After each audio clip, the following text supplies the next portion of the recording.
Hello friends, welcome to my channel. In this video we'll see how to make a simple chutney using onion and tomatoes. Let's get started. I have heated up a pan and to this I have added 1 teaspoon of oil. Oil is hot now. I'm going to add 1 tablespoon of urad dal. Fry the urad dal till it turns into light golden brown like this. At this stage I'm going to add 2 dried red chilies. If you want your chutney to be more spicy, add a couple of more red chilies. Fry them for a few seconds and then I'm going to add 2 chopped onions. Fry the onion for at least a minute till it turns translucent.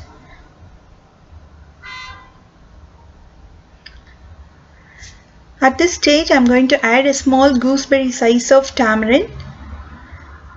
Just give it a mix for a couple of seconds and then I'm going to add 2 chopped tomatoes. The quantity of onion and tomatoes must be equal.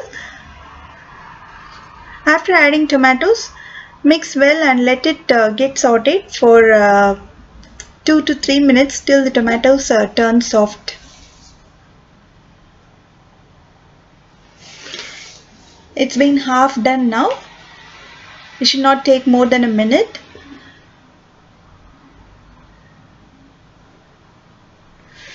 Now the tomatoes have been cooked till soft and it's all done. Time to turn off the heat and then allow it to cool down completely before we grind it.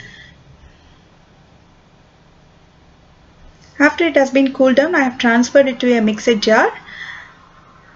Now we have to add salt to taste and grind it to a fine paste. Do not need to add any water because the water in the onion and tomatoes will be sufficient enough to grind it. Grind it well. And it's all done. Let's transfer the chutney to a bowl.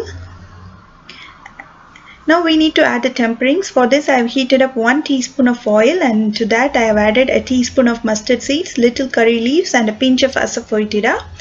Add the temperings to the chutney and mix it well. And that's all. Simple and colorful onion tomato chutney is now ready. Serve this chutney with hot idly or dosa. Do try this recipe at home and post your comments. If you like this video and if you wish to watch more such interesting recipes, do subscribe to this channel. Thanks for watching.